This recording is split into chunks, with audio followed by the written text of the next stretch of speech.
Bismillahirrahmanirrahim. Assalamualaikum warahmatullahi wabarakatuh. Waalaikumsalam warahmatullahi wabarakatuh.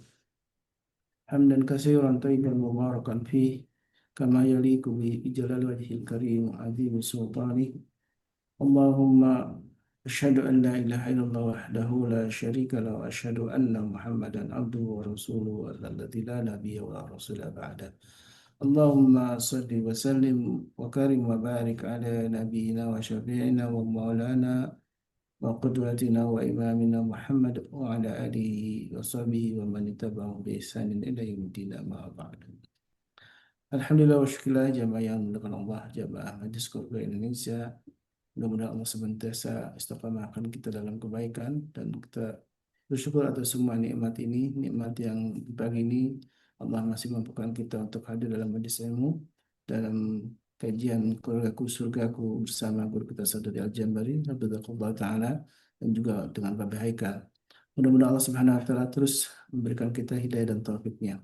Salat teriring salam tentu senantiasa kita aturkan kepada Nabi kita baginda Rasulullah SAW, doa untuk keluarga beliau dan para sahabatnya, dan mudah-mudahan kita termasuk umatnya yang kelak akan bertepung syafaat dari beliau. Amin Allahumma amin. Sahabatku yang Allah, kita kembali berjumpa dalam sebuah majlis yang disebutkan dalam sabda Nabi yang mulia, termasuk majlis yang ketika kita terus istiqamah maka Allah akan mudahkan bagi kita jalan menuju surga. Dan di pagi ini tema yang insya Allah akan kita bahas tentang dialog keluarga, sebuah tema yang tentu menjadi keseharian kita. Kita berkomunikasi dengan pasangan kita, dengan anak-anak kita, dan ketika itu tidak terjadi di antara kita, di keluarga kita, tentu menjadi sebuah musibah besar ya.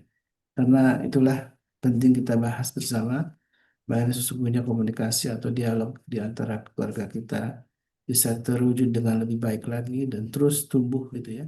Dan ketika tumbuh dengan lebih baik, tentu kita berharap apa yang kita cita-citakan mawaddah warahmah, sakinah mawaddah warahmah menjadi eh, kenikmatan yang kita dapat rasakan bersama keluarga kita.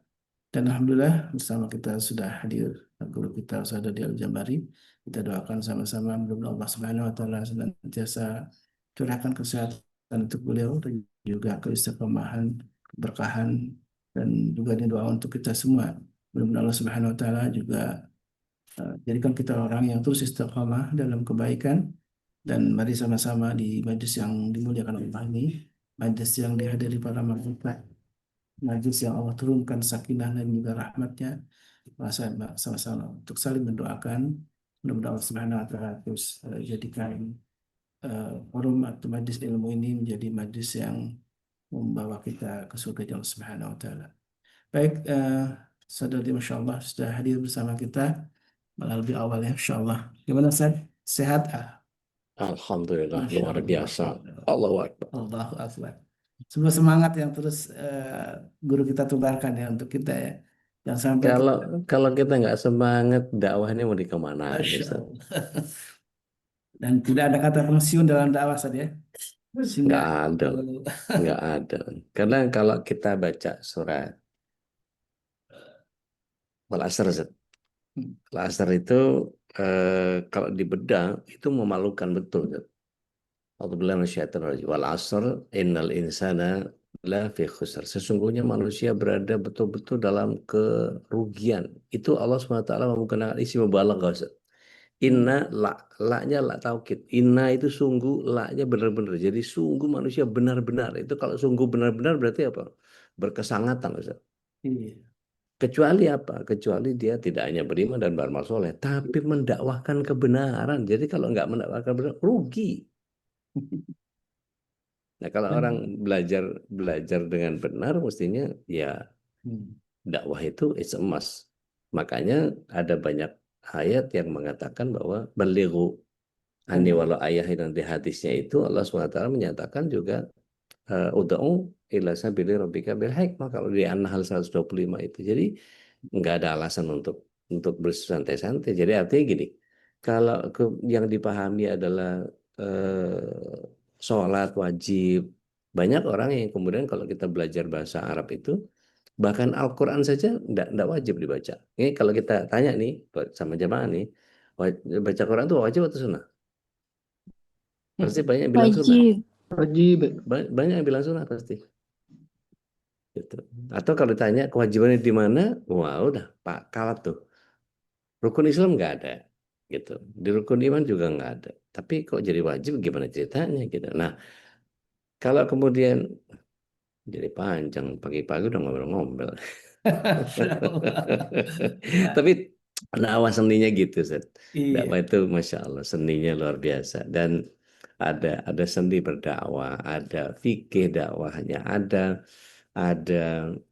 apa namanya, ada filosofi dakwahnya, ada kiat, oh kaya Iya. sih sebetulnya kalau bicara dakwah ya. Karena kalaulah kita bukan orang yang piawai dalam menyampaikan ayat, menyampaikan hadis, biarlah para guru yang menyampaikan itu, kita share undangan aja, kita nyebar nyebar linknya, apa namanya, nyebar linknya MKI ini ke keluarga kita, ke grup kita, ada yang nyangkut syukur, nggak ada ya sudah, itu bagian dari eh, apa namanya, amanah keamanah kerasulan yang ada di kita, tapi kita nggak boleh ngaku nabi gitu.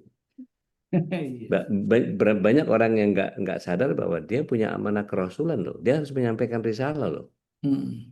Tapi jangan ngaku nabi Hmm. gitu. Harus disampaikan dakwah ini kepada siapapun gitu. Dan berarti dakwah itu bukan hanya milik Ustadz ya. Pada Bukanlah, saat itu bukanlah. kita ini punya kewajiban untuk berdakwah dengan kapasitas masing-masing ya Ustadz ya. Betul. Apalagi seorang tadi karena kita temanya tentang keluarga, seorang ayah mengajak istrinya, anak-anaknya untuk ke jalan yang benar itu yaitu bagian dari kewajiban ya.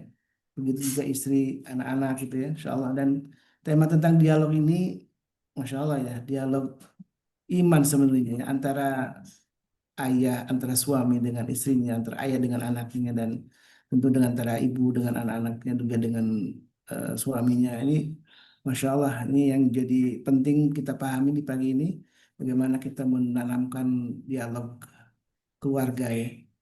Dan seringkali ini jadi hambatan penting saja, hambatan yang krusial ketika keluarga macet dialognya, komunikasinya, kemudian Kadang-kadang gini, ada selisih paham sedikit atau ada satu kesalahan sedikit jadi pemantik, habis itu nggak bisa troubleshoot lagi. Nah itu yang eh, repot.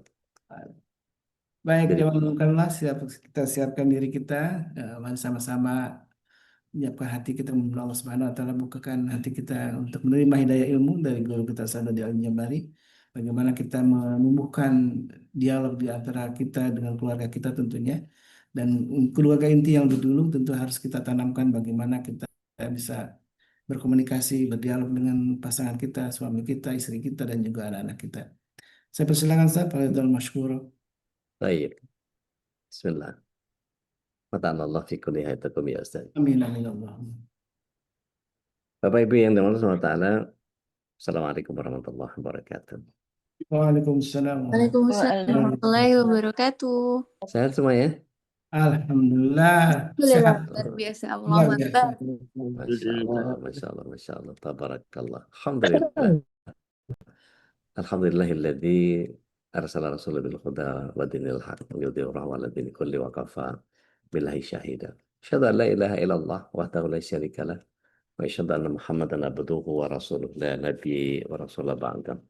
Allahumma salli wa sallim wa barik ala nabiyyina Muhammadin wa ala alihi wa sahbihi wa mawala wa la hawla wa la quwata illa billah amma ba'd.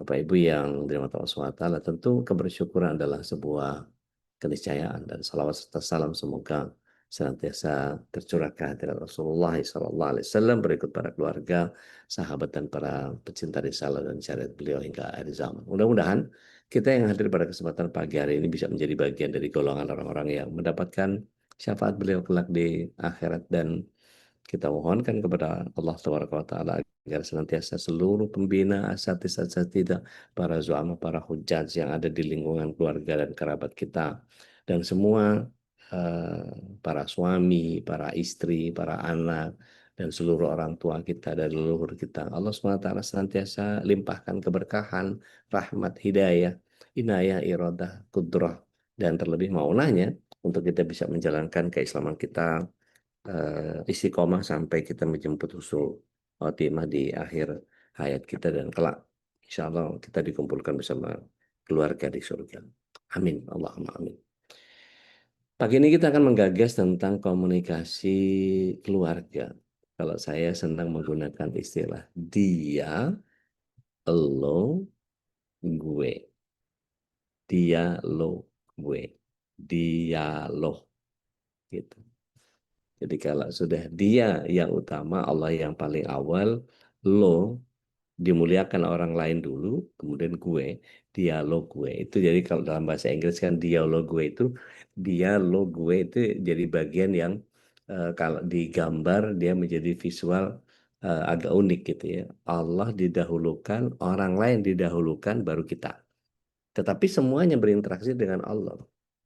Lo sama Allah gimana? Gue sama Allah gimana? Gue sama lo mesti gimana sama Allah. Nah, itu bagian yang kemudian setiap kita berharap bisa memahami bahwa apa kepentingan kita untuk menjalankan komunikasi dengan keluarga. Begini, ada yang bisa paham nggak ya kalau saya bicara tentang urat nadi?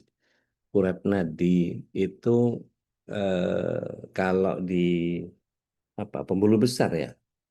Urat nadi itu. Jadi kalau di tangan kita ini suka diambil eh, buat infus gitu ya, atau kita diambil darah untuk masuk lab gitu ya. Itu nadi-nadi besar yang digunakan. Nah, komunikasi keluarga itu adalah urat nadi keharmonisan rumah tangga. Karena 80% dari isinya keluarga ya cuma ngobrol gitu ya. Mari kita bahas dengan apa istilahnya kalau saya bilang ini dengan struktur ilmiah bernas tapi tetap ruhiyah gitu ya. Jadi secara makna kalau kita bicara tentang komunikasi keluarga adalah saling menyampaikan pikiran, perasaan dan nilai antara anggota keluarga. Tapi dalam suasana yang kasih, saling menghargai, bertujuan untuk mendekatkan diri kepada Allah. Kalau toh kita sebel sama pasangan, sebel sama anak, sebel sama orang tua, sama siapapun gitu, kita tetap harus mengedepankan rasa hormat kita supaya kita tidak di-reject gitu. Pernah saya sampaikan pola pola penyampaian kita kepada orang lain itu, kalau Allah yang kita sampaikan adalah kebenaran yang paling indah, yang paling mulia, tapi kalau dengan cara yang eh, kurang nyaman. Saya jadi ingat dulu itu di belakang Metro Mini kalau nggak salah. Ada stiker, Anda sopan, kami segan. Anda sopan, kami segan. Jadi kalau kita menyampaikan dengan elegan, orang juga akan menerimanya dengan dengan hati yang luar biasa. Tapi kalau kita sudah keburu emosi, nyampeinnya sebel, kemudian kita udah keburu mangkel apa segala macam, tapi kita sendiri nggak bisa menguasai diri sendiri, maka ciri takwa yang kemarin kita bahas jadi hilang. Oke, kita mulai ya. Menyampaikan gagasan atau menyampaikan aspirasi kepada siapapun gitu ya, Pak. Dalam pengertian lo interaksi yang tadi dialog gue itu ada bagian yang kemudian kita harus menyampaikan itu kepada orang lain. Oke, kita buka sama-sama surat yang ke-16, surat yang ketiga dulu. Surat yang ketiga ayat 159. Ada yang berkenan untuk baca? Monggo silakan. Kalau bisa sih gantian, jangan Tenadia terus, bukan nggak seneng dengar suaranya Tenadia, tapi semua kita kalau bisa buka Al-Quran sebisa mungkin. Karena baca Al-Quran itu satu hurufnya dapat berapa? 10 deh. 10. Buat yang mau, kalau nggak mau Ali ya nggak Imran apa-apa. 153 itu. 159. Oh 159.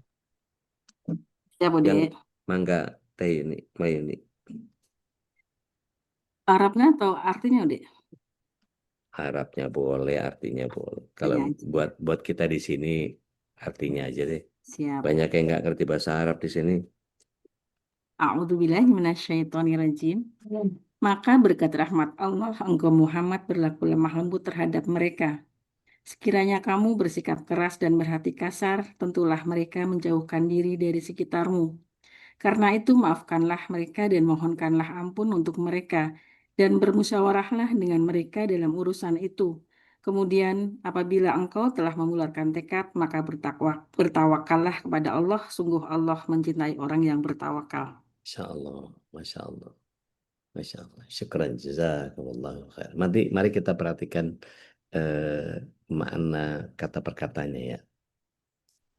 Atas berkat rahmat Tuhanmu lah engkau berlemah lembut.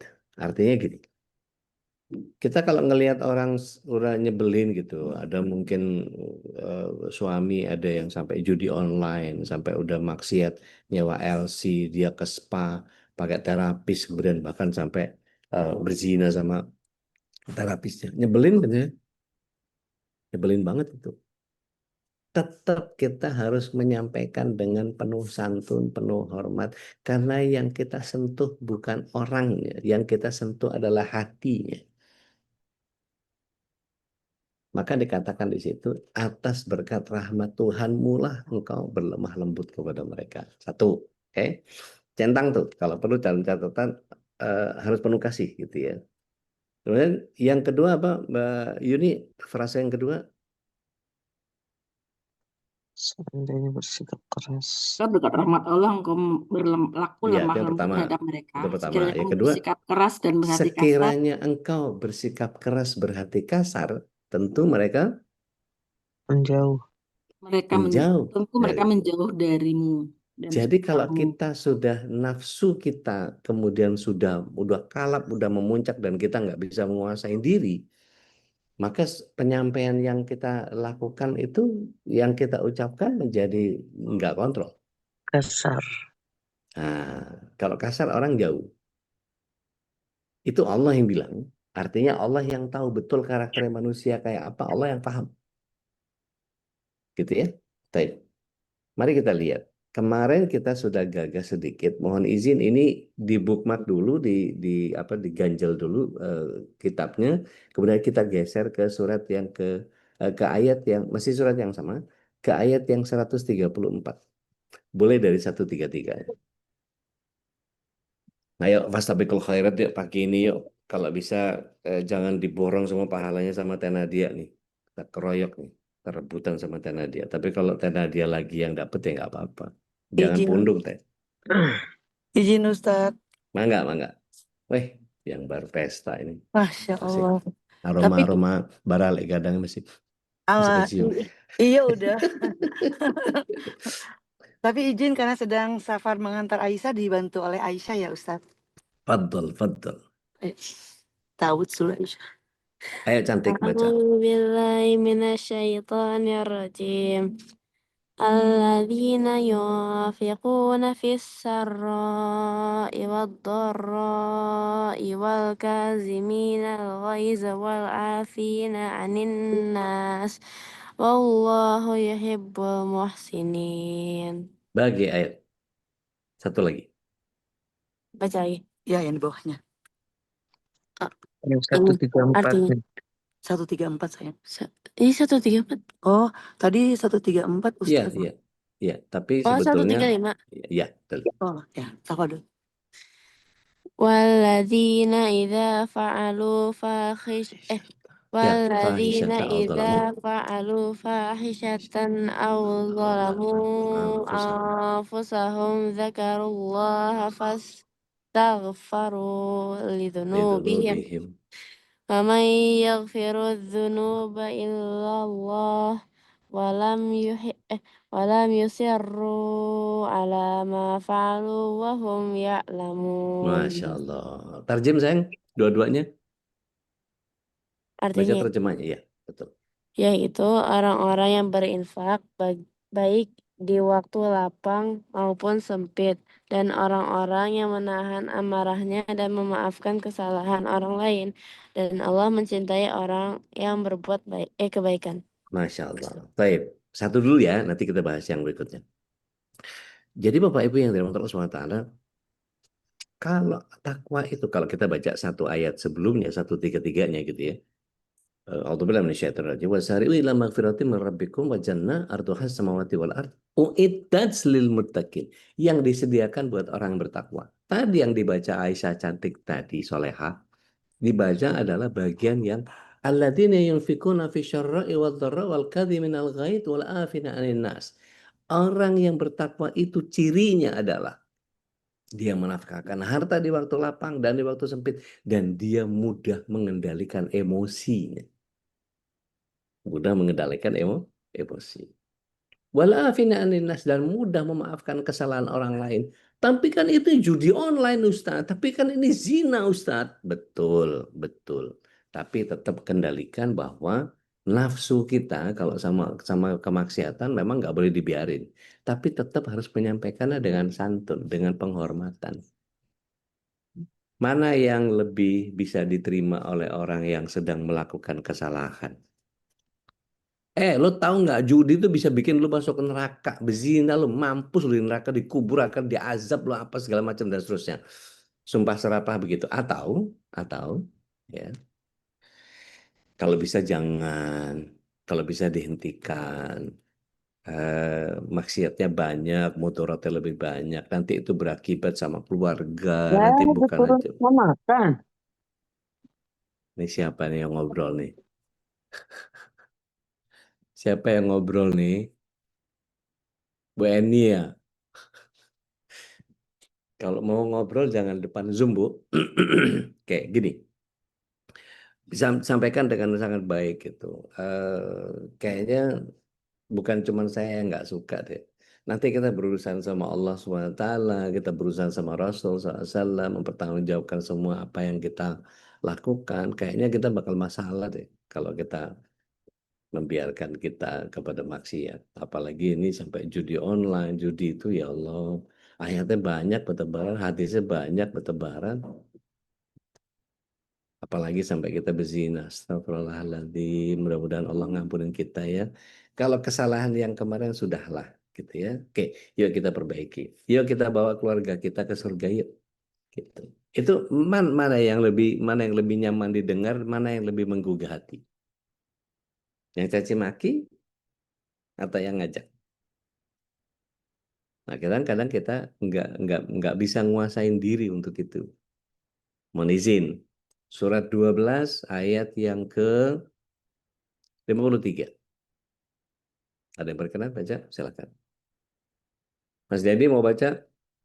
Mbak Cahya mau baca? Mbak Rini mau baca? Tedian? Bu Dwi? Mbak Enda? Dr. Farah? Ayo, yang mana nih? Saya sebut semua nih. Bu Herni? Ya. Bu Herni mau baca? Ya, boleh. Monggo. Ayat berapa? Lu, nggak nyimak ya? Lima, lupa, Ustaz. Iya, yang udah nyimak berapa? Yuk, cepat. Yang udah nyimak siapa tadi? Mbak Yuni. Manita. Kamu deh surat Oke, Yusuf. silakan. 53. A'udzubillahi minasyaitonirrajim. Dan aku tidak menyatakan diriku bebas dari kesalahan. Karena sesungguhnya nafsu itu selalu mendorong kepada kejahatan, kecuali nafsu yang diberi rahmat oleh Tuhanku. Nah, ini Sesungguhnya poinnya. Tuhan Maha Pengampun, Maha Penyayang. Masya Allah. Jadi poinnya adalah nafsu itu mendorong kepada keburukan, kecuali yang Allah rahmati. Jadi kalau kita ngelihat orang yang melakukan kesalahan, nafsu kita, itu otak reptil yang nyala. Ih, kok gitu sih? Kok bezina sih? Kok judi sih? Gitu. Kok malah membiarkan tubuhnya digerayangin sih, kok malah, oh itu macam-macam tuh. Itu apa, kembangan omongan itu jadi apa namanya?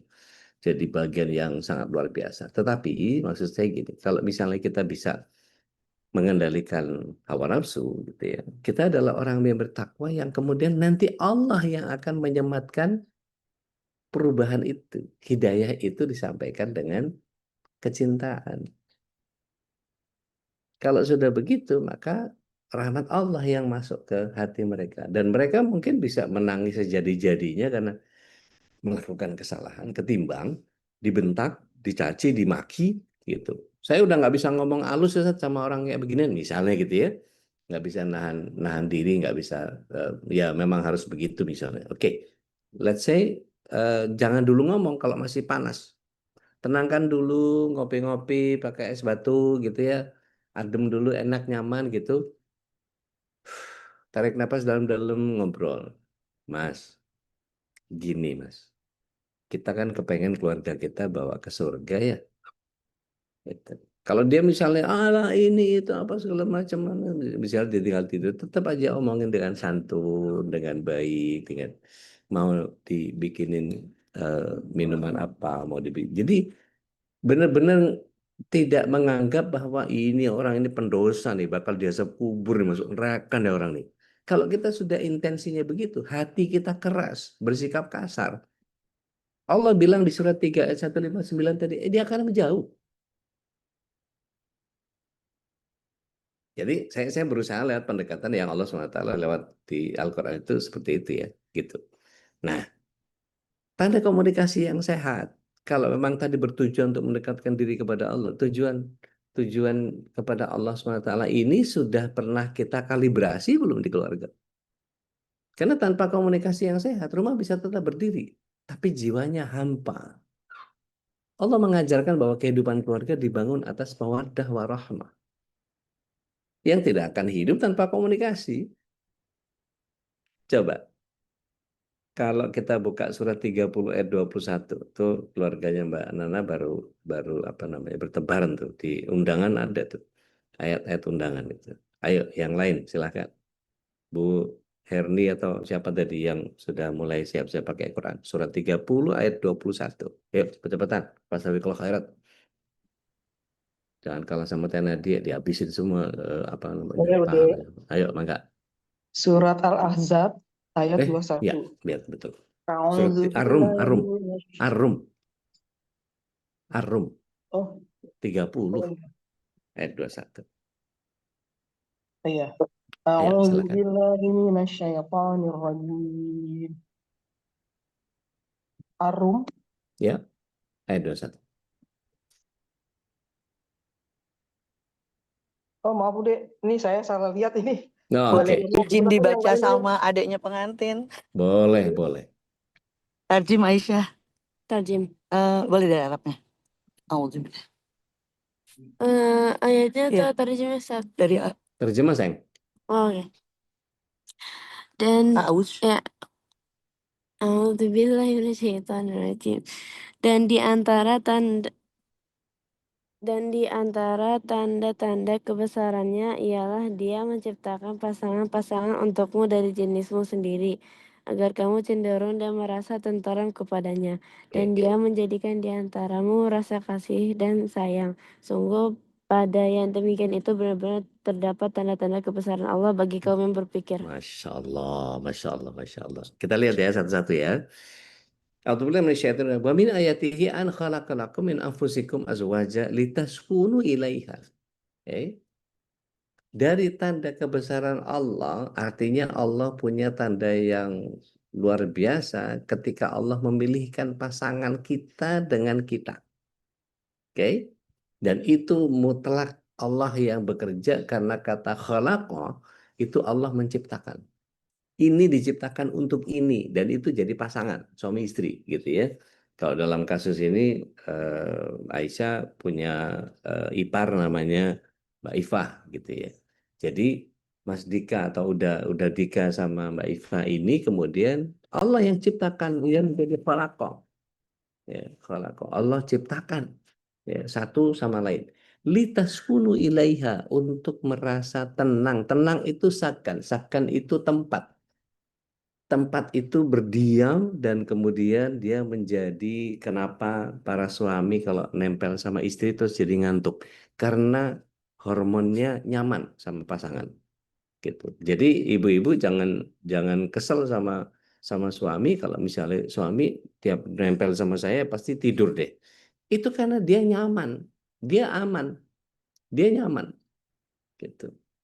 Jadi hormon-hormonnya bekerja dengan sangat optimal ketika ketemu sama istri kan dia merasa aman, nyaman, sakinah itu yang namanya sakinah. Oke? Belum selesai sampai di situ.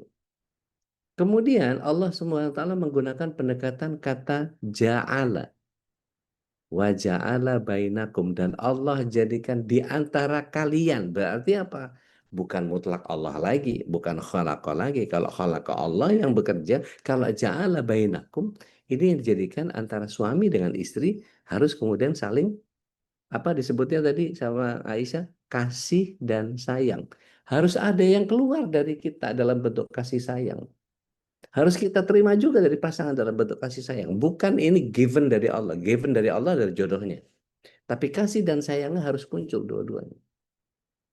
Nah, kasih dan sayang ini kemudian masih ditutup dengan bagian akhir dari frase ayat itu. Ya. Wa fidzalika la ayatin liqaumi yatafakkarun. Itu kan jadi, ini tanda-tanda bagi orang yang mau berpikir. Gitu.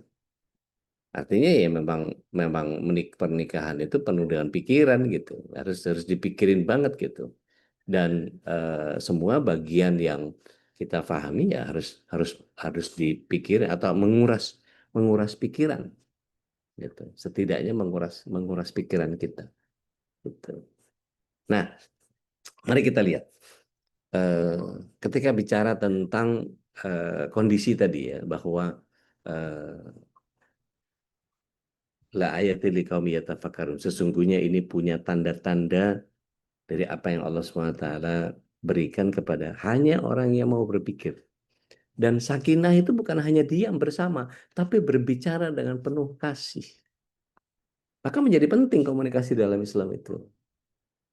Begini, dalam Bukhari Muslim, kan kita sama tahu ya, tidak beriman salah seorang dari kalian sampai dia mencintai saudaranya sebagaimana dia mencintai dirinya sendiri.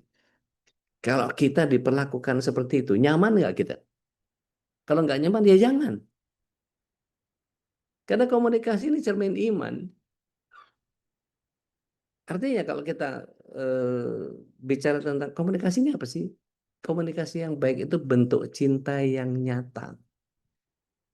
Yang kalau kemudian kita bahkan dalam beberapa bab itu ada bahasa cinta yang kemudian bisa bentuknya act of service, ada yang hadiah, ada yang physical touch. Saya kemarin waktu dampingin Mas Dika di Masjid At-Thahir di Depok, itu saya ngelihat gerakan tangannya Mas Dika itu sambil ngelus-ngelus tangannya pengantin.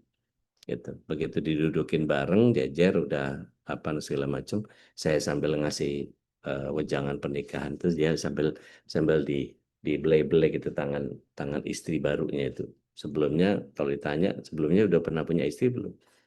Pasti dia nyatakan belum, padahal itu udah istrinya gitu ya. Artinya gini, ketika ada bahasa kasih dan sayang yang harus muncul, balik lagi, tidak beriman seseorang dari kalian sampai dia mencintai saudaranya sebagaimana dia mencintai dirinya sendiri. Jadi bagaimana kita ingin kita diperlakukan, maka perlakukan orang lain yang sama seperti itu. Artinya gini, dalam keluarga itu setiap anggota adalah saudara seiman yang harus diperlakukan dengan empati. Benar apa benar? Benar lah, nggak ada pilihan itu. Komunikasi baik adalah sekali lagi adalah bentuk cinta yang nyata. Kita lihat bagaimana Rasulullah SAW berakhlak dengan komunikasi. Rasulullah SAW itu berbicara lembut, jujur, penuh perhatian, gitu kan ya. Dan beliau itu mendengarkan bahkan dari anak kecil dan istri dengan empati. Karena Rasulullah SAW pernah menyampaikan dalam hadis riwayat Muslim, sesungguhnya kelembutan itu tidaklah ada pada sesuatu, melainkan dia akan memperindahnya. Dan tidak dicabut dari sesuatu, melainkan dia akan memperburuknya. Perhatikan kata-katanya Rasulullah SAW ini, sabda manisnya luar biasa. Sesungguhnya kelembutan tidaklah ada pada sesuatu, melainkan akan memperindah. Dan tidak dicabut dari sesuatu, melainkan ia akan memperburuknya. Jadi, apapun yang kita kerjakan, kemudian kalau kita lakukan dengan kelembutan, ini menjadi bagian yang sangat luar biasa. Nah, Bapak Ibu yang dirahmati Allah SWT, komunikasi setiap peran dalam keluarga itu kalau kita bisa pretelin satu-satu gitu ya. Ayah sebagai seorang ayah itu pemimpin yang mendengar dan menyayangi. Artinya gini, nggak usahlah Rasulullah SAW yang mungkin sebagian kita menganggap bahwa sulit ditiru, wong dia Rasul. Tapi kalau kita tanya secara jujur gitu, dari bagian mana yang Rasulullah SAW tidak bisa ditiru? Semua bisa ditiru. 24 jamnya Rasulullah SAW berinteraksi dengan Allah Subhanahu Wa Taala itu bisa 100% kita tiru asal kita mau. Asal mau loh ya. Gitu. Artinya berkomunikasi dengan ketegasan dan kasih, menjadi teladan kata dan tindakan, mendengarkan seluruh keluh kesah istri dan anak dengan sabar. Rasulullah SAW itu anaknya 8 mati semua. Cuma tinggal satu Fatimah yang hidup. Dan semua mati di tangannya beliau. Kurang sedih apa coba? Tapi beliau adalah orang yang setiap kali memimpin dan kata Rasulullah SAW, kulukum ra'in. Setiap kita adalah pemimpin. Wa kulukum mas'ul li ra'yati. Dan setiap kali akan diminta pertanggungjawaban atas apa yang dipimpin. Jadi komunikasi ayah yang penuh hikmah menumbuhkan rasa aman dan hormat di hatinya anak. Tapi kalau bapaknya sudah mengumbar hawa nafsu sampai kemudian zina, judi online segala macam dan seterusnya, maka sampaikan dengan tegas. Mohon maaf, keluarga kami tidak bisa membersamai Anda ketika Anda mau menuju ke neraka karena kita maunya kan dari awal mau ke surga. Kalau mau ke surga, ayo bareng sama kita. Kalau enggak mau, silakan tinggalkan kapal. Kapal ini akan berjalan tanpa Anda dan nanti ada anak kota yang menjalankannya. Mudah-mudahan bisa dipahami apa yang saya sampaikan. Artinya gini, komunikasi ayah yang penuh hikmah itu menumbuhkan rasa aman dan hormat. Tidak hanya di hati anak, tapi di hati istri. Prakteknya gimana Ustaz? Misalnya ngajak keluarga berbincang di waktu-waktu yang senggang. Sabtu Ahad libur dong. Pekerjaan apa yang nggak ada liburnya gitu kan? Dakwah yang nggak ada liburnya. Muji anak ketika berbuat baik, bukan hanya menegur saat salah. Ini bagian yang kemudian nanti sama saat Ruli nanti akan diberesin lagi tuh. Nah, saya mau pindah ke istri. Istri ini pendamping dengan kata yang menenangkan. Mohon izin. Yang biasa suka ngomel laki-laki atau perempuan? Laki-laki. Nggak jujur. Perempuan Perempuan, Ustaz. betul. Gak Perempuan, suka tapi tidak, ngomel, gak suka walaupun ngomel. tidak menutup kemungkinan laki-laki juga. Ayo lo, ayo lo. Ayo, langsung defensif semua. Langsung defensif semua. Enggak, gua enggak. Lihat aja, ini panjang tuh ceritanya. Begitu off mic langsung aja perepet tuh. Tapi, artinya gini, komunikasi istri ini adalah sumber ketenangan emosional. Jadi seorang ayah harus paham, seorang suami harus mengerti bahwa ya memang perempuan dari sisi penelitiannya dia minimal setidaknya harus 20.000 kata yang harus dia ungkapkan. Itu kecerdasan apa namanya? Kecerdasan linguistik gitu kalau saya bilang. Bukan bawel, bukan cerewet, enggak. Tapi seandainya si perempuan ini mampu mengelola ketakwaannya, mampu mengelola keimanannya, dia membersamai eh, Allah SWT dalam konteks sistemnya gitu ya. Yuk kita lihat. Surat 50:18. Kalau bisa para pria nih yang baca nih. Ayo surat 50:18. Surah Qaf. Gili sendiri gitu ya.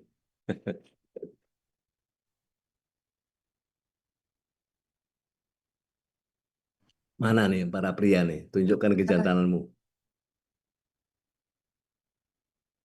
Mana para pria nih? Ditantang malah nggak nongol. Ayo. Kabin mana kabin? Sibuk dia jualan.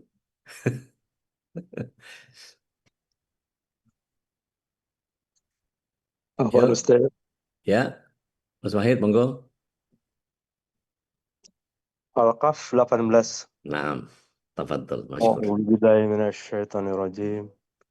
Tidak ada suatu kata pun yang terucap, melainkan ada di sisinya malaikat pengawas yang selalu siap mencatat. Boleh diulang, Mas?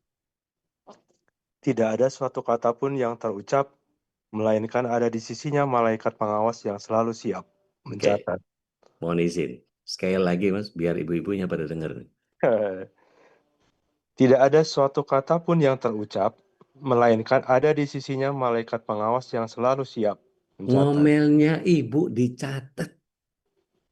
Merepetnya ibu dicatat. Jangan-jangan yang kemudian kita ungkapkan itu jadi bagian. Mungkin nggak. Sekali lagi, mungkin nggak. Perempuan dengan emosinya, kemudian keluar kata-kata yang kasar, keluar kata-kata yang buruk, keluar kata-kata yang negatif, yang kemudian sebetulnya enggak, tetapi karena dia muncul dengan emosi yang nggak bisa dikelola karena belum bertakwa tadi, belum memahami dengan ketakwaan. Mungkin nggak kata-kata kotor yang negatif yang muncul itu masuk ke telinganya suami? Mungkin nggak? Mungkin. Mungkin. Kalau para malaikat mencatat, terus lapor ke Allah, ya Allah dia bilang gini, oh maunya gitu, amin. Mutar, wis. Ayo lu. Gimana tuh kalau kayak gitu? Maka hati-hati lisan kita ini. Bahaya banget. Malaikat nyatet, malaikat itu pengaduan, Bu. Malaikat itu pengaduan, apa-apa dilaporin ke Allah, apa-apa dilaporin ke Allah, apa-apa dilaporin ke Allah. Maka jangan keseringan pasang status lagi family time, lagi ini, lagi itu, lagi apa segala macam. Nanti malaikat pencatat amal itu lah kerjaan gua diambil semua sama dia, dia yang laporan.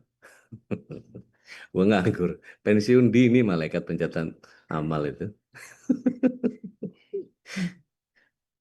Baik, kita lanjut ya. Jadi kalau kemudian tidak mampu mengendalikan hawa nafsu akan sulit, gitu ya. Gunakan kata yang lembut, bukan keluhan yang berulang.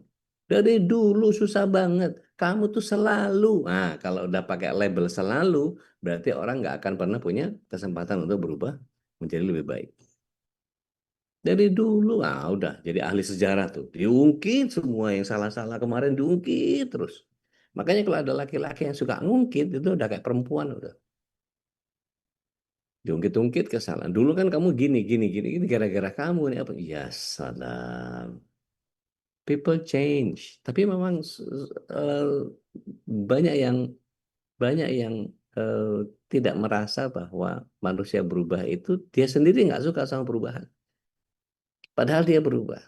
Dan kata-kata bijaknya begini, tidak ada yang berubah atau tidak ada yang eh, perubahan yang abadi kecuali perubahan itu sendiri. Oh, agak dalam tuh. Gimana sih ngerti ini? Tidak ada yang berubah secara abadi kecuali perubahan itu sendiri. Gini, kita kalau suruh pakai celana SD masih mau nggak? Nggak mau lah, nggak muat. Kita suruh pakai kaos SMP misalnya nggak muat. Tapi bukan masalah itu. Kita kadang-kadang nggak sadar bahwa kita ini pasti berubah, suka nggak suka, demen nggak demen, tapi kita pasti berubah. Dan berubah itu yang nyaman adalah kita menyadari bahwa kita harus berubah. Coba kita simulasi sebentar boleh ya. Bapak Ibu di rumah nggak usah buka kamera nggak apa-apa. Oke? Nggak usah buka kamera. Jadi mari kita lihat bahwa eh, kita buka tangannya begini bareng-bareng. Ya semuanya. Yang pegang HP, HP-nya taruh. Buka tangannya begini. Pelan-pelan kita tangkupkan jari jemari kita. Yang kanan dengan yang kiri. Kita tangkupkan. Kemudian kita bikin apa namanya? Bikin tautan jari begini. Sudah? Oke, perhatikan. Ada yang kanannya di atas, ada yang kiri di atas.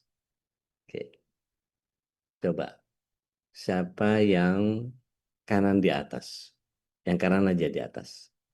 Ada berapa Saya. yang kanan di atas? Oke, Mbak Nita. Saya. Siapa lagi? Teh Nadia. Siapa lagi? Saya, Ustadz. Oke, Ona, Uni Ona. Oke, Saya. Mbak Irma. Oke, Mbak Reni. Siapa lagi? Saya, Ustadz. Oke, Bu Eni. Siapa lagi? Oke, sisanya kiri ya. Oke, baik. Dibuka lagi? Dibuka lagi? Oke. Pelan-pelan kita pindahkan yang tadi kanan di atas menjadi kiri di atas, yang kiri jadi kanan di atas. 1, 2, 3. Ulang, ulang, ulang, ulang, ulang, ulang. Buka, buka, buka, buka, buka, buka, buka, buka. 1, 2, 3, balik. Cep. Oke. Ada yang nggak berhasil karena balik lagi.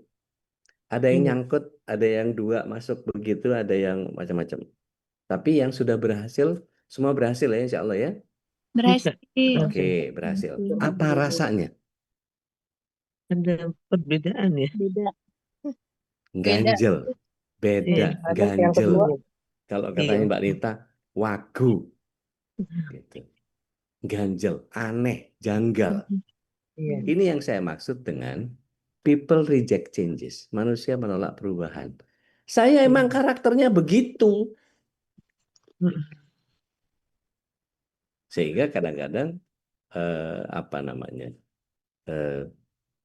berusaha untuk mengklaim bahwa ya memang saya punya keburukan seperti itu, biarkan saya tetap buruk loh, kan gitu jadinya.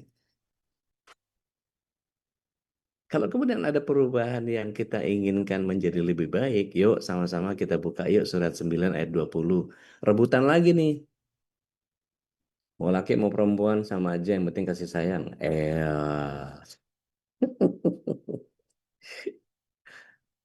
Semangat. 9, 20. surat 9 ayat 20 ya. Yuk. Yuk nih, silakan nih. Minasyaitonirrajim. Orang-orang yang beriman dan berhijrah serta berjihad di jalan Allah dengan harta dan jiwa mereka lebih agung derajatnya di hadapan Allah. Masya Allah. Maka Masya Allah. mereka itulah orang-orang yang beruntung. Onde, Bante. Jadi ketika kita tahu bahwa, ih hebat banget orang mau hijrah itu ya, hebat banget orang yang mau merubah dirinya menjadi lebih baik itu ya. Yang tadinya dia pemarah menjadi lebih sabar, yang tadinya ngomel jadi lebih menahan diri, yang tadi itu semua lah ya. Alladzina amanu wa hajaru wa jahadu fi sabilillah bi amwalihim wa anfusihim a'dhamu darajat indallah. Keren. Keren.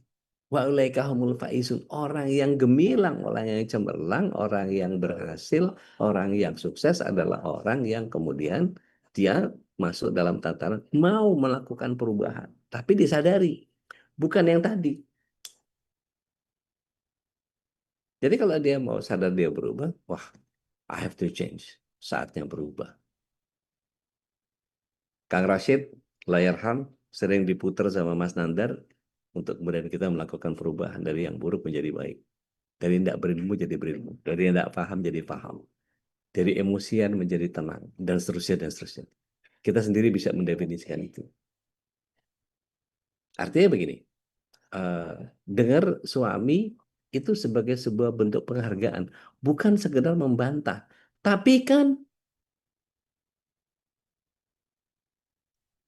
izin ya, ibu-ibu seringkali kalau lapor ke saya atau kalau ngadu ke saya, Ustadz, saya itu anu gini gitu apa segala macam, panjang tuh. Tapi dia lupa. Dia tidak pernah menceritakan kesalahan saya adalah saya melakukan kesalahan begini, begini, begini, begini. Mestinya itu yang dihadirkan dulu. Ini enggak karena dia merasa dia ditolimi gitu. Akhirnya dia merasa bahwa oh, saya bener loh perasaan gitu. Gini ya, khusus untuk ibu-ibu nih, bapak-bapak dengar juga nggak apa-apa. Hadis riwayat Ahmad bilang begini, sebaik-baik wanita adalah yang menyenangkan para suami ketika dilihat. Mentaati ketika suami memerintah dan tidak menentang pada hal yang engkau benci tentang dirinya dan hartamu. Artinya, lembutnya ucapan istri bisa menenangkan hati suami lebih daripada 1000 nasihat keras. Masih ingat nggak penelitian di Jerman yang kemudian perempuan kalau ngomel kayak anjing chihuahua.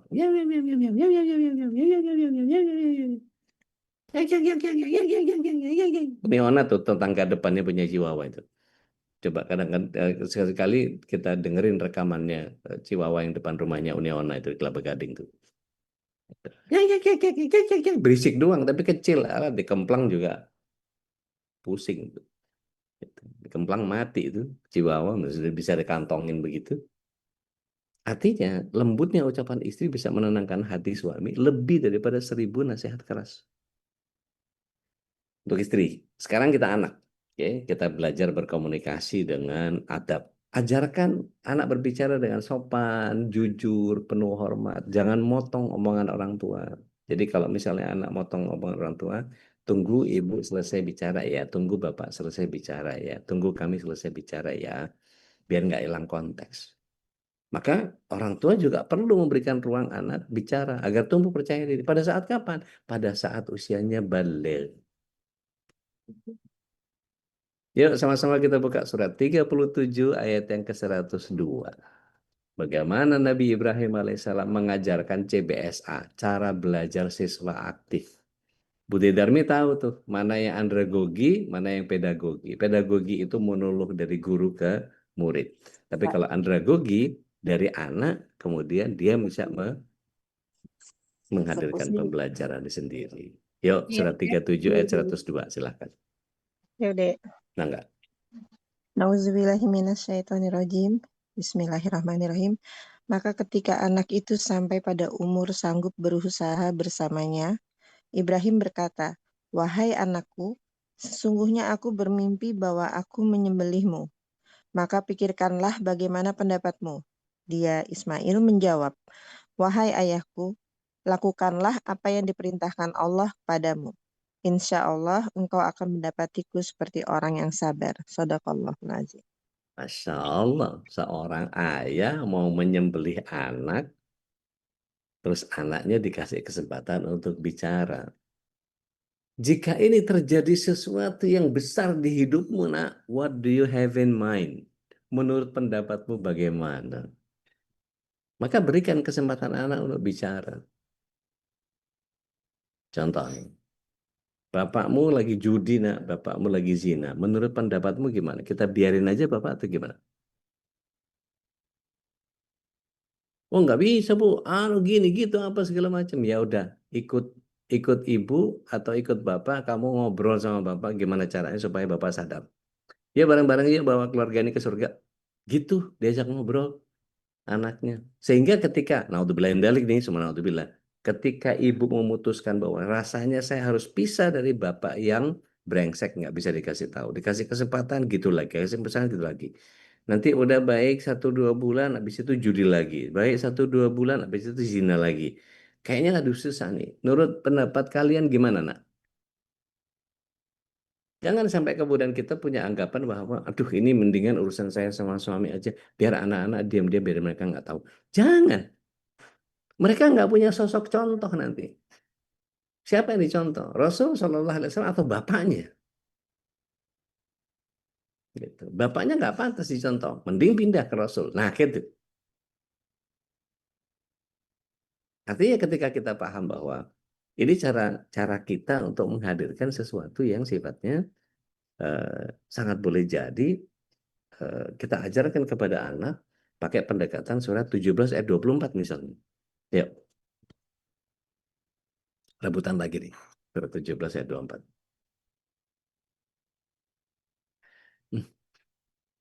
Ya, Anakku Dek. masak enak banget ya. Baunya semur kayaknya. Nah, pagi-pagi. Ayo Mbak, Wanita monggo Mbak. Nauzubillahiminasyaitonirrajim.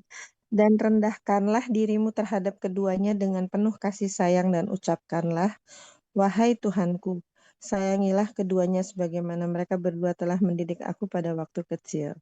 Masya Shadaqallahul Azim. Allah, Masya Allah, Masya Allah. Dan ini jadi bumerang Bapak Ibu yang dirahmati Allah SWT, adik-adik anak-anakku yang aku cintai karena Allah. Coba bayangkan, ketika misalnya cara kita memperlakukan kepada anak kasar, dengan bentakan-bentakan, dengan teriakan-teriakan, atau dengan label-label yang tadi, kamu tuh selalu ya, dari dulu kamu, aduh kalau udah begitu tuh, begitu di label, begitu oke, emang gua nggak pernah bener. Akhirnya apa? Dia akan menjadi anak yang frustasi. Percuma, gua melakukan perubahan baik juga nggak pernah dianggap. Akhirnya apa? Doanya kepada Allah, Rabbi firli wali walidayya warhamhum kama rabbayani shaghira.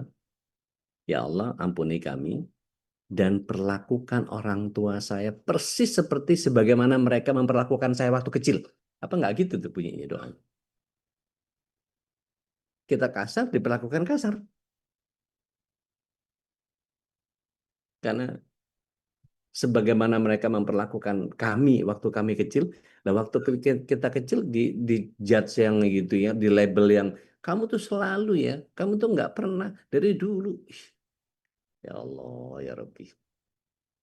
Kasihlah kesempatan semua orang untuk berubah, memperbaiki diri. Kalau Ibunda Asiyah itu bisa menghadapi Fir'aun dan bisa masuk surga, ayolah kita bersiap-siap untuk suami yang lebih parah.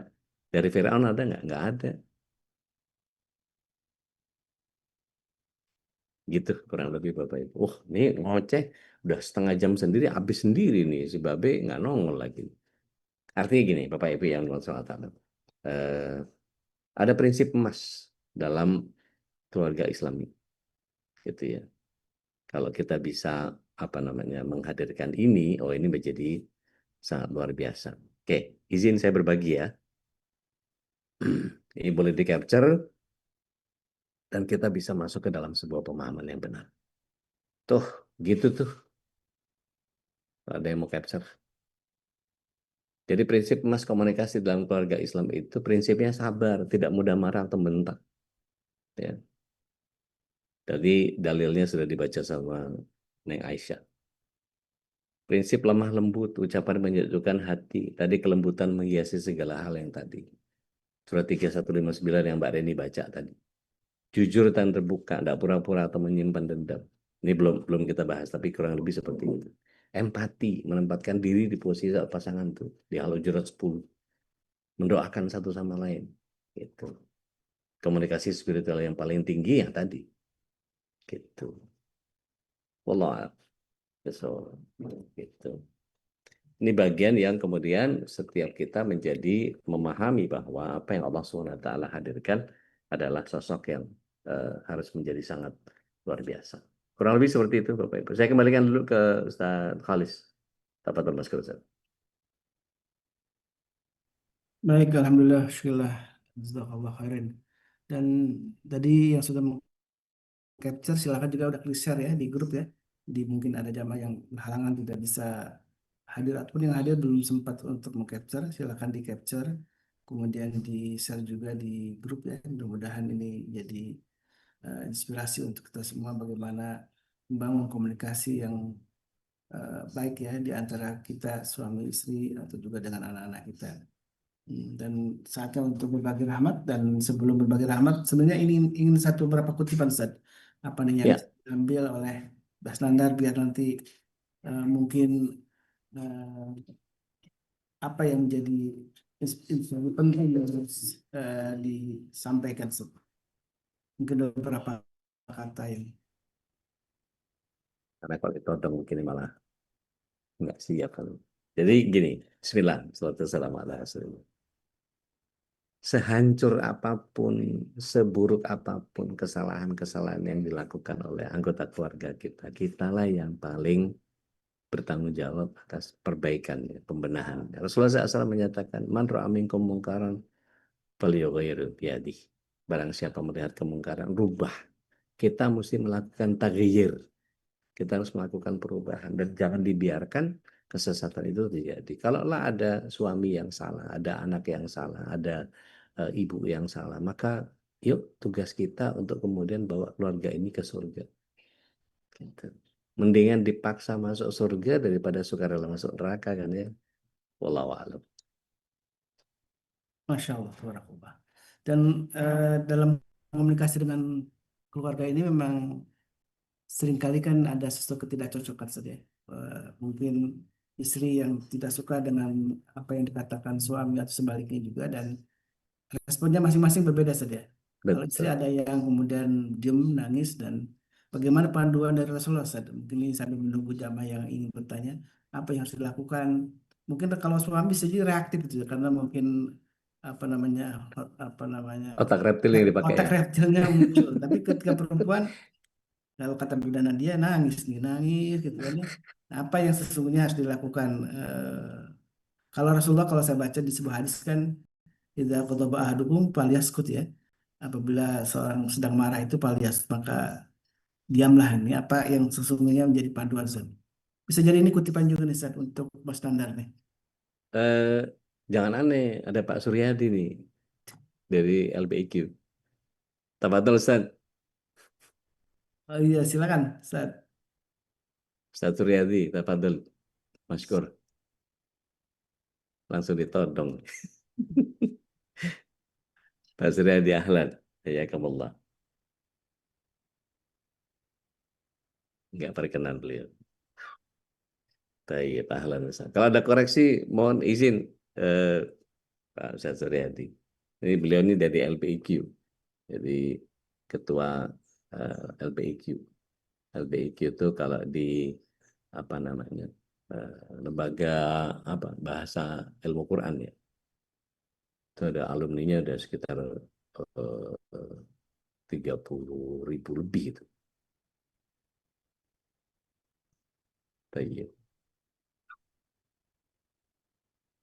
Baik, kalau Pak Suryadi nggak berkenan untuk gabung sama kita pagi ini, kalau nggak ada apa namanya koreksi dari beliau, jadi izin memahami secara sederhana bahwa ketika kita memahami bahwa ada begitu banyak tuntunan dari Al-Quran yang kadang-kadang karena kita tidak mau memahaminya, sehingga kita hanya mengkhatamkannya tanpa paham. Umar bin Khattab radhiyallahu anhu selalu senantiasa saya ingatkan, beliau itu kalau mau baca Al-Quran selalu berusaha untuk menggeser ayat ketika beliau sudah menjalankan akhlaknya. Jadi satu kali pernah beliau radhiyallahu anhu menanyakan kepada Rasulullah SAW, ya Rasulullah, apakah akhlakku sudah seperti Al-Baqarah? Maka Rasulullah SAW diam sejurus. Kemudian Rasulullah SAW sampaikan, sudah, akhlakmu sudah seperti surah Al-Baqarah. Oke, kalau saya sudah sesuai akhlak saya, maka saya baru mau pindah baca Ali Imran. Masya Allah, kita jadi ngerasa ketampar nggak sih? Umar bin Khattab radhiallahu anhu saja baru mau baca Ali Imran kalau akhlaknya sudah seperti surah Al-Baqarah. Akhlak kita, ya elah, Al-Fatihah aja belum kali gitu. Atau jangan-jangan ta'awusnya aja belum selesai nih kita nih. A'udzubillahi minasyaitonirrajim. Hawa nafsu setan masih tadi, masih pakai otak reptil tadi. Ngomong gak enak dikit keluar tanduk. Ngomong dikit nggak enak dikit keluar buntut, keluar taring. Jadi monster gitu. Dan ini mengerikan sekali. Gitu. Taib. Saat berbagi rahmat Bapak Ibu yang dirahmati Allah Taala, tafadhol au tafadhol masykur. Silakan. Silakan Teh Nadia. Assalamualaikum warahmatullahi wabarakatuh. Waalaikumsalam warahmatullahi wabarakatuh. Udah tadi Ya. terkait sampel udah tentang doa untuk orang tua. Sebagaimana mereka telah memperlakukan kita sejak kecil. Nah, ini saya keingetan ada seorang yang pernah tanya ke saya.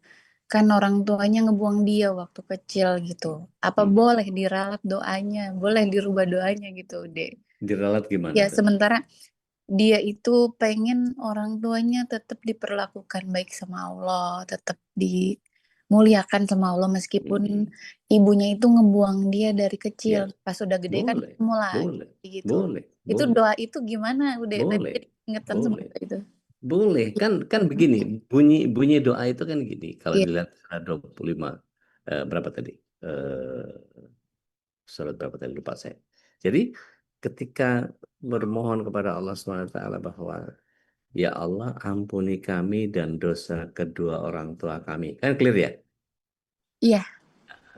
Terus kemudian sayangi mereka sebagaimana mereka perlakukan kami waktu kecil. Itu kan jadi adalah bagian yang kemudian bisa diandalkan sebagai sebuah rasa sayang. Gitu. Itu yang kemudian nanti akan membuat dia akan diampuni oleh Allah SWT sesuai dengan keinginan. Dan itu jadi apa namanya? Jadi dia harus mengimbangi atau dia memahami bahwa ya Allah ampuni dosa kedua orang tua. Mungkin dia nggak paham apalah segala macam dan seterusnya. Karena ketika kita orang tua kita sudah meninggal dan kita mohon doa ampunan kepada orang tua kita, itu nyampe. Itu nyampe. Nggak perlu khususon ila ruhi, nyampe. Apapun yang kita kerjakan dengan kesalahan itu nyampe. Meskipun kita ditelantarkan, insya Allah nyampe. Wallahu a'lam. So, Syukron Ude, jazakallah wah, khairan. barakallah, baik, barakallah. Amin. Yang lain monggo silakan. Dan ketika seorang istri ketaatan terhadap suami ini jadi amal soleh juga nyampe ke orang tua Oh, kita. masya Allah, masya Allah, masya Allah. Ustaz, aneh kalau baca tentang istri itu ngiri Ustaz, gampang banget nyari surganya. Dia cuma taat sama Allah, taat sama Rasul, sholat 5 waktu, puasa Ramadan, nggak pakai yang sunnah-sunnah, nggak pakai yang sunnah-sunnah, yang wajib-wajib aja. Dia taat sama suami. Apa kata para istri? Suami yang kayak apa dulu, Ustaz? Astagfirullahaladzim. Ya nggak gitu, gitu. Ketika Ibunda Asia suaminya kayak begitu, gitu. Ibunda Maryam butuh suami yang kayak apa? Nggak butuh suami beliau. Jadilah persona yang sangat luar biasa di mata Allah. Karena kita ini adalah pribadi-pribadi, persona-persona yang kemudian setiap kita menjadi harus memahami bahwa setiap kita punya keunikan dan setiap kita punya amal soleh yang sangat pribadi. Maka jadilah diri sendiri karena setiap orang yang kemudian masuk ke dalam sebuah perbaikan. Tadi di surat 9 ayat 20 aja udah kayak begitu. Kalau kita buka surat 4 ayat 100, itu lebih luar biasa lagi. Ada yang mau baca? Silakan.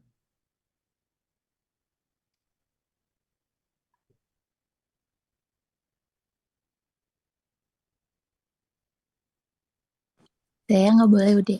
Nggak boleh. Pokoknya Ya ngadu Ude. cepet mah silahkan aja. Iya, iya Ude. Mau Mbak Dina atau Teh Nadia emang nggak? Silahkan. Silakan Mbak Dina.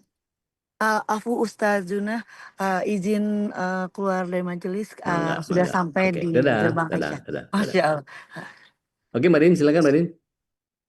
A'udzubillahiminasyaitonirrajim. Bismillahirrahmanirrahim. Barang siapa berhijrah di jalan Allah, niscaya mereka mendapati di muka bumi ini tempat hijrah yang luas dan rizki yang banyak. Barang siapa keluar dari rumahnya dengan maksud berhijrah kepada Allah dan Rasul-Nya, kemudian kematian menimpanya sebelum sampai ke tempat yang dituju, maka sungguh telah tetap pahalanya di sisi Allah. Masya Allah. Dan adalah Allah Maha Pengampun lagi Maha Penyayang. Masya Allah, Sadaqallahul Masya Allah, Masya Allah, tabarakallah, syukran, jazakumullahu khair, barakallahu fiik. Ini luar biasa gitu. Yuk hijrah yuk, yuk perbaiki diri yuk. Yuk yang tadinya belangsang-belangsak, yang tadinya ngawur-ngawur, yang tadinya nggak pakai ilmu, yuk pakai ilmu yuk. Yang tadinya nggak paham sunnah, yuk paham sunnah yuk. Yang tadinya nggak ngerti bagaimana harus bersikap, yuk kita pelajari. Gitu. Apa nggak cukup ayat yang ditebar sama Allah SWT kemudian untuk kita pahami dan kita maknai dan kita jalankan. Karena jangan sampai kemudian kita hanya sekedar khatam berapa kali dalam sebulan, oh sekian kali, tapi nggak paham-paham. Rekening masih riba, masih suka ngomongin orang, masih banyak ngeluh, nggak bisa sabar, wah banyak banget itu. Ternyata apa yang ada di dalam Al-Quran ternyata diterabas semua. Karena apa? Modalnya cuma khatam. Dia nggak paham. Dan ini bahaya. Itu makanya saya berusaha untuk sama kawan-kawan tuh, yuk kita pelajari yuk makna per makna sehingga kita tahu bagaimana how to treat Al-Quran in the right way. Bagaimana memperlakukan. Makasih saya. Bagaimana memperlakukan Al-Quran ini dengan cara yang benar. Karena kalau kemudian kita tidak menganggap bahwa Al-Quran itu adalah cara Allah berkomunikasi dengan kita, terus bagaimana kita berkomunikasi dengan Allah SWT? Kita minta doang, kita sholat doang, kita baca Quran doang. Habis itu kita minta sama Allah SWT, tapi kita nggak tahu Allah maunya apa. Ini kalau saya pretelin nih, kalau saya mau ngomel-ngomel nih, saya pretelin semua. Yang masih riba sedekah ke MKI banyak. Kira-kira diterima nggak tuh sama Allah SWT? Kalau dari hadis sih enggak. Jadi kasar banget kan omongannya kan. Katanya selemah lembut, Ustaz. Enggak, ini sebel aja udah berkali-kali soalnya. Ternyata Ustaz bisa nggak sabar juga. Ustaz juga manusia. Gitu, Ustaz. Wallahu a'lam.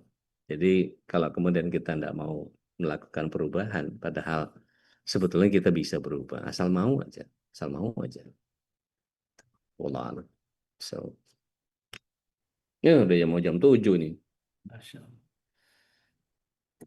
Baik, alhamdulillah. Jazakallah khairan, Ustaz ini. Ustazuna Saudara Jamaah Barakallahu Ta'ala yang tadi sudah berbagi dengan kita sebuah nasihat penting bagaimana kita berdialog ya. Eh, Tentu dalam dialog itu yang selalu disebutkan oleh Bunda ini adalah selalu melibatkan Allah dalam komunikasi kita dengan pasangan kita, dengan anak-anak kita. Dan tadi ada banyak panduan dalam Al-Quran bagaimana kita berlemah lembut gitu ya, dan memaafkan kalau memang ada kekhilafan dari pasangan kita. Karena saya selalu mengutip pernyataan Uda ini, dengan kekuranganmu aku sempurna deh ya. Jadi ini sebuah ungkapan penting bahwa memang kita tidak menikahi sosok yang sempurna gitu ya. Tentu dengan kekurangan itulah kita menjadi sempurna dengan saling melengkapi, saling memberikan nasihat. Karena tadi sebuah nasihat menjadi sebuah kewajiban kita semuanya sebagai dalam surat Al-Asr ya, yang juga kita hafal untuk saling berwasiat dalam kesabaran dan kebaikan. Baik, alhamdulillah, syukurlah. Mudah-mudahan momen penting inilah yang memberikan kita kesadaran bagaimana kita menanamkan sebuah komunikasi yang baik, sebuah kata-kata yang lembut, kata-kata yang penuh hikmah dalam rumah tangga kita, dalam keluarga kita, baik seorang suami terhadap istrinya, baik terhadap istri terhadap suaminya, dan tentu juga dengan anak-anak kita. Maka ketika kelembutan itu menjadi bagian yang ada dalam keluarga kita, mudah-mudahan inilah jadi bagian terus yang Allah istiqomahkan, kan itulah rahmat dari Allah Subhanahu wa Ta'ala. Bagaimana memang dalam rumah tangga, dalam berumah tangga, salah satu yang juga sering disebutkan dalam surah Ar-Rum itu yaitu adalah kita mendapatkan sakinah dan mawaddah warahmah. Baik jamaah yang Allah, mari kita sama-sama bersyukur atas semua nikmat ini, nikmat yang di pagi ini kita mendapatkan ilmu yang penuh hikmah dari guru kita, dan kita doakan juga semuanya, juga guru kita tentunya berkhusus untuk para guru kita di MKI. Mari kita tutup dengan doa kafaratul majlis. Subhanakallahumma wa bihamdika asyhadu an la ilaha illa anta astaghfiruka wa atubu ilaik. Astaghfiruka wa atubu ilaik. Mohon maaf kalau ada kehilapan dari kami. Alhamdulillah, hadana wa iyyakum. Assalamualaikum warahmatullahi wabarakatuh. Dan diakhiri dengan doa dari Warahmatullahi wabarakatuh. insyaallah. Bisa keluar hati. اللهم ارحمنا بالقرآن واجعله لنا إماما ونورا وهدى ورحمة اللهم ذكرنا منه ما نسينا وعلمنا منه ما جهلنا وارزقنا تلاوته آناء الليل وأطراف النهار واجعله لنا حجة يا رب العالمين.